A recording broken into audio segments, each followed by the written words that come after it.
Hello friends, welcome back to my channel. My name is Vibin. So guys, आज के video में हम बात करने वाले हैं विकास मल्टीकॉप के बारे में। काफ़ी लोगों से मुझे एक क्वेश्चन आ रहा है, एक डाउट आ रहा है कि यहाँ पे ये लोग जो है हायर रेट पे अटके हुए हैं। लगभग 10 रुपये 12 रुपये तक लोगों ने यहाँ पे इसे चेस किया है, इसे ख़रीदा हुआ है और आज के दिन लगभग ये 6 रुपये के भाव पे चल रहा है। सो सबका क्वेश्चन यही है कि क्या अभी इसमें एवरेज आउट करना चाहिए, एवरेज आउट करने का सही टाइम है या नहीं। सो आज की वीडियो में मैं आपके साथ इसके फाइनेंशियल्स, इसके फंडामेंटल, इसके पॉजिटिव नेगेटिव सारे के सारे एस्पेक्ट्स जो इसके शेयर करने वाला हूँ। करंटली ये बिज़नेस कहाँ चल रहा है, आगे इसमें प्रॉस्पेक्ट क्या दिख रहा है, ये सारी चीज़ें आपके साथ मैं ये शेयर करने वाला हूँ। इसके बाद जो है आप एक डिसीजन पे आ सकते हैं कि यहाँ पे आपको एवरेज करना चाहिए और पैसे डालने चाहिए, या आपको यहाँ से दूर रहना चाहिए, या आपको पैसिवली यहाँ पे जो है फंडिंग रखनी चाहिए। मैंने ऑलरेडी इस पर एक वीडियो बनाया था जब ये शेयर आई बिलीव लगभग 14 या 15 रुपये के भाव पे चल रहा था। तभी मैंने आपको यहाँ पे रिस्क ऑलरेडी बता दिया था कि काफ़ी ज़्यादा पंपिंग हो रही है, काफ़ी ज़्यादा डंपिंग हो रही है, जल्दी ये स्टॉक जो है क्रैश हो सकता है, नीचे आ सकता है।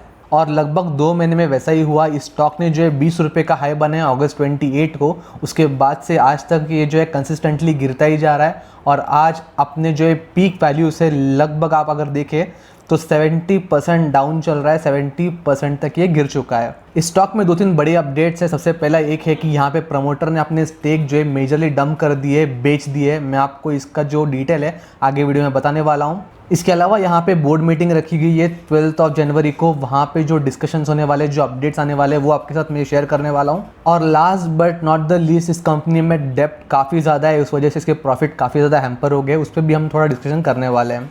सबसे पहले मैं सबसे बड़े अपडेट के साथ स्टार्ट करना चाहूँगा। यहाँ पे आप देख सकते हैं इनसाइडर ट्रेड डिटेल्स में विकास मल्टीकॉप के जो टॉप प्रमोटर्स है, जो गार्ग फैमिली है, विकास गर्ग, सीमा गर्ग, नंदकिशोर, सुकृति गर्ग, इन्होंने लगभग मिलके जो है 5.69 करोड़ शेयर्स जो है दिसंबर के मंथ में, दिसंबर 1 से लेके दिसंबर 31 तक मार्केट में बहुत ही बुरी तरह डंप किए हैं। मार्केट में आके इन्हें सोल्ड कर दिया है ओपन मार्केट में। 5.69 करोड़ मतलब लगभग 8% से ज़्यादा बनता है। ओवरऑल कंपनी का जो शेयर होल्डिंग है उसका 8% से ज़्यादा बनता है, 8.5 कह सकता हूँ मैं।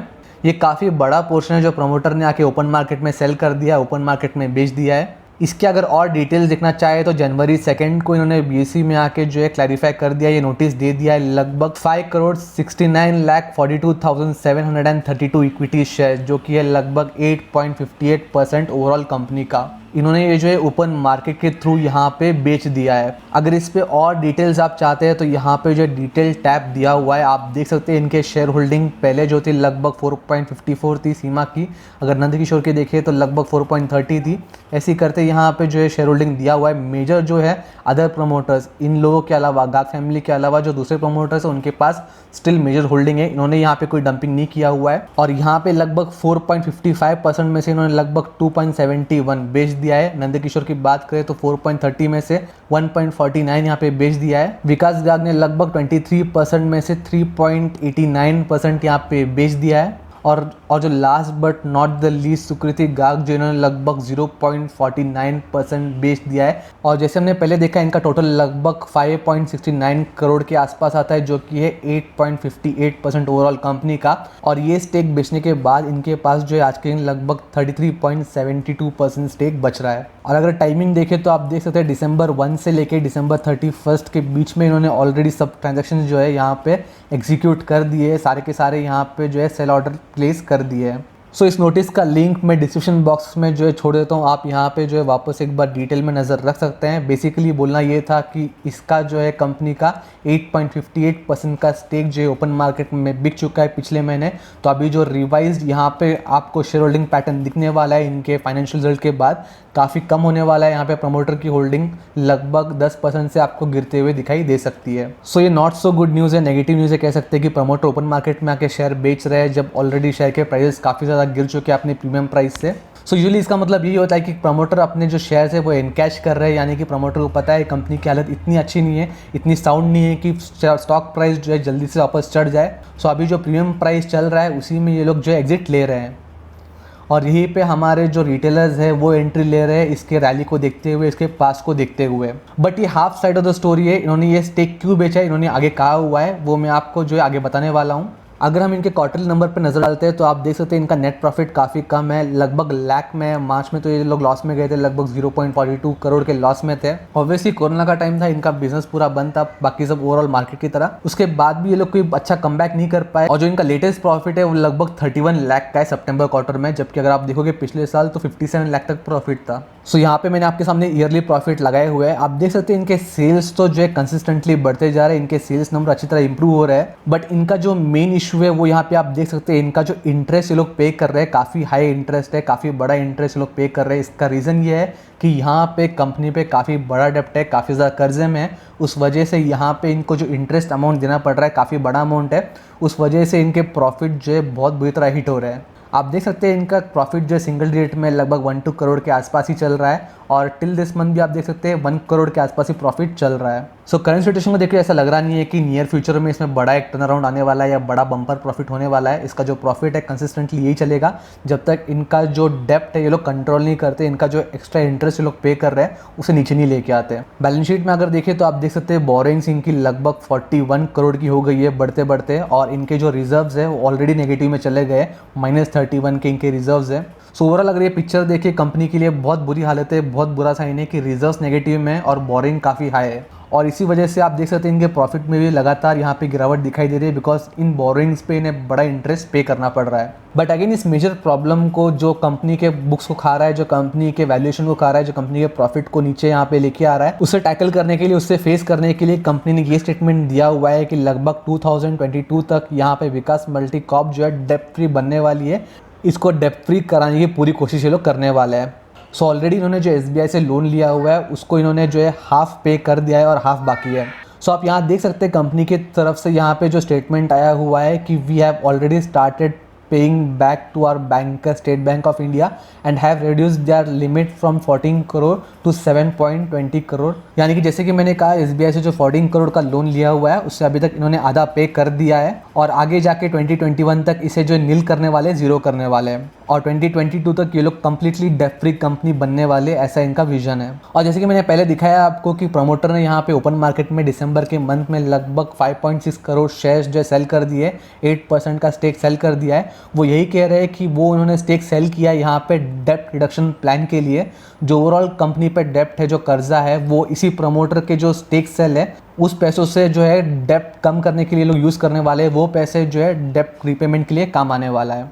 बट अगर स्टिल हम इनका डेप्ट देखें और इन्होंने जो स्टेक सेल किया है वो देखें तो काफ़ी ज़्यादा डिफरेंस आपको दिखाई देगा। डेप्ट उतना ज़्यादा नहीं है जितना इन्होंने जो है स्टेक सेल किया हुआ है, अगर इनका सोल पर्पज़ यही था कि कंपनी का डेप्ट को जो है कम करना है, नील करना है। तो यहाँ पे मैं 100% तो सेटिस्फाइड नहीं हूँ इनके स्टेटमेंट से कि ये लोग जो है प्रमोटर स्टेक बेच रहे हैं कंपनी के डेप्ट को नीचे लाने के लिए, बिकॉज अगर वैसा होता तो ये लोग इमीडिएटली नीचे ला सकते हैं। इनके पास उतना अभी कैश इन हैंड होगा प्रमोटर स्टेक सेल के बाद, बिकॉज 5.6 करोड़ शेयर बहुत ही बड़ा चंक होता है, बहुत ही बड़े पैसे आपको वहाँ से आ सकते हैं, जो कि कंपनी को जो है ओवरऑल हाफ से ज़्यादा यहाँ पे डेप्ट फ्री कराने में हेल्प कर सकता है। इसके अलावा कंपनी ने यहाँ पे डिक्लेयर किया हुआ है कि 12 जनवरी को यहाँ पे बोर्ड ऑफ डायरेक्टर मीटिंग होने वाली है, जिसके यहाँ पे उन्होंने जो है पॉइंट्स दिए हुए हैं। सबसे पहले तो यहाँ पे ये लोग फाइनेंशियल रिजल्ट डिक्लेयर करने वाले हैं। दूसरा और सबसे इंपॉर्टेंट पॉइंट यहाँ पे ये दिया हुआ है कि ये लोग जो है अपने बिजनेस को एक्सपांड करने का इन्होंने जो लास्ट ईयर फैसला किया था कि FMCG सेक्टर में ये लोग एंटर करने वाले हैं, उस पर अमल करने वाले हैं। जो दूसरा एक्विजिशन है उसको ये लोग कंप्लीट करने की कोशिश कर सकते हैं। साथ ही साथ ये लोग कंपनी का जो है नेम चेंज करा सकते हैं। नेम चेंज का यहाँ पे प्रपोजल दिया हुआ है। ऑलरेडी इस कंपनी ने जो है 4 से 5 बार जो है नेम चेंज कराया हुआ है, और आज के दिन ये जो है अपना नाम विकास मल्टी कॉर्प से चल रहा है, जो कि इन्होंने वापस प्रपोज किया है कि इसके नाम को वापस चेंज करने वाले हैं। इसके बिजनेस को, इसके ब्रांड को जो है प्रॉपरली सिग्निफाई करने के लिए, प्रॉपरली रिप्रेजेंट करने के लिए कंपनी एग्जैक्टली करती क्या है। सो यहाँ पे बेसिकली कंपनी जो है वेरियस केमिकल प्रोडक्ट बनाती है, जिसका मेनली यूज़ होता है प्लास्टिक इंडस्ट्री में। और इन्होंने रिसेंटली ये भी स्टेटमेंट दिया है कि ये लोग एक्सपांशन करने वाले, डाइवर्सिफाई करने वाले बिजनेस को, FMCG सेक्टर में घुसने वाले हैं, जहाँ पे फॉइल्स यूज़ होते हैं रैप करने के लिए, वो फॉइल्स ये लोग जो है बनाने वाले हैं। साथ ही साथ कैशू नट प्रोडक्शन और एक्सपोर्ट में भी ये लोग जो है डील करने वाले हैं। और जो थर्ड पॉइंट होने वाला है वो ये है कि reclassification of certain persons of promoter and promoter group to public. यानी कि रिसेंटली इन्होंने जो स्टेक सेल किया था उसके बाद ऑब्वियसली प्रमोटर के स्टेक काफ़ी हद तक जो है कम हुए होंगे, उसकी वजह से ये लोग जो है रिक्लासिफिकेशन करने वाले हैं, प्रमोटर को जो है पब्लिक में ऐड करने वाले हैं। प्रमोटर से उनका जो दर्जा कम हो गया पब्लिक में आने वाला है। सो ओवरऑल यहाँ पे दो मेन पॉइंट है। पहला है कि ये लोग एक्सपेंशन के बारे में क्या अपडेट देने वाले हैं, कौन सी कंपनी को एक्वायर करने वाले हैं, वो डिटेल्स यहाँ पे अगर डिस्क्लोज करते हैं तो यहाँ पे शेयर को एक जंप मिल सकता है। साथ ही साथ यहाँ पे प्रमोटर को जो है पब्लिक में ऐड कर देंगे तो इसका भी इफेक्ट हमें जो है शेयर पे दिखाई दे सकता है। अगर हम इनके एक्सपेंशन प्लान के बारे में बात करें तो ऑलरेडी उन्होंने पिछले साल कहा हुआ है कि एफएमसीजी सेक्टर में ये लगभग 100 करोड़ का इन्वेस्टमेंट करने वाले हैं and specifically food protection and personal hygiene जो सेगमेंट एफएमसीजी का वहाँ पे ये टारगेट कर रहे हैं। सो यहाँ पे आप ये स्टेटमेंट देख सकते हैं, विकास मल्टी कॉर्प ये समझ रहे हैं कि एल्यूमिनियम फॉइल और टिश्यू पेपर का जो प्रोडक्ट है इंडिया में करंटली ग्रोइंग फेज में है। करंटली इनका जो रिक्वायरमेंट है, इनका जो डिमांड है काफ़ी हायर पेस में चल रहा है और आगे भी इसका जो डिमांड है काफ़ी मल्टीपल में ग्रो होने वाला है और इसी वजह से ये लोग इस सेगमेंट को जो है पेनिट्रेट करने का सोच रहे हैं। बट यहाँ पे पर्सनली मुझे दिक्कत ये लग रही है, कंपनी पे ऑलरेडी डेप्ट काफ़ी ज़्यादा है, कंपनी ऑलरेडी डेप्ट में डूबी हुई है, इंटरेस्ट पेमेंट काफ़ी ज़्यादा पे कर रही है, प्रमोटर स्टेक सेल कर रहे हैं डेप्ट कम करने के लिए।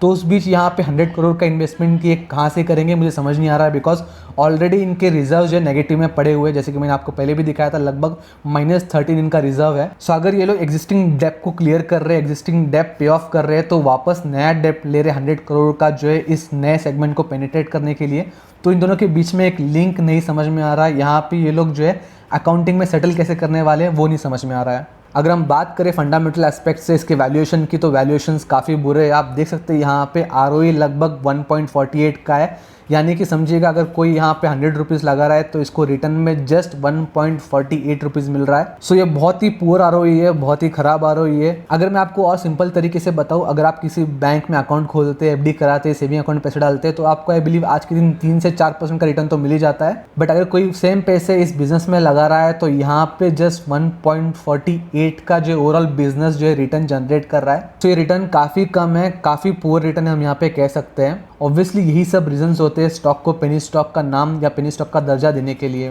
प्राइस टू बुक वैल्यू की बात करें तो यहाँ पे ज़्यादा डिफरेंस तो दिख नहीं रहा है, बिकॉज प्राइस ऑलरेडी काफ़ी ज़्यादा करेक्ट हो चुका है, काफ़ी ज़्यादा गिर चुका है। तो इसकी जो बुक वैल्यू है उससे 5 टाइम्स हायर आज के दिन में ये ट्रेड कर रहा है। वैसे तो हमने काफ़ी सारे बिजनेस देखे जो 10 टाइम्स 100 टाइम्स भी जो यहाँ पे ट्रेड करते हैं, तो यहाँ पे मैं ज़्यादा कंसर्न्स रेज नहीं करूँगा। जो मेन कंसर्न है वो यहाँ पे प्राइस टू अर्निंग आप देखोगे तो करंट मार्केट प्राइस और इसका जो अर्निंग है इसमें डिफरेंस आप देख सकते हैं कितना ज़्यादा है। अगर सरल भाषा में कहूँ तो आज का इसका जो प्राइस जो कोट कर रहे हैं लगभग 5 रुपये का, वो लगभग 385 टाइम्स ज़्यादा है इसके करंट अर्निंग से। कंपनी जितना पैसा कमा रही है उससे कई ज़्यादा कंपनी के स्टॉक का प्राइस है आज के दिन। अर्निंग पर शेयर की बात करें ईपीएस की तो इसी रेशो में आप देख सकते हैं लगभग 0.02 का यहाँ पे ईपीएस है, जो कि काफ़ी पुअर है। सो ओवरऑल फंडामेंटल्स काफ़ी वीक है। फंडामेंटल्स यहाँ पे आप नहीं के बराबर पकड़ सकते हैं। ऑब्वियसली पेनी स्टॉक की आप ज़्यादा एक्सपेक्ट भी क्या कर सकते हैं।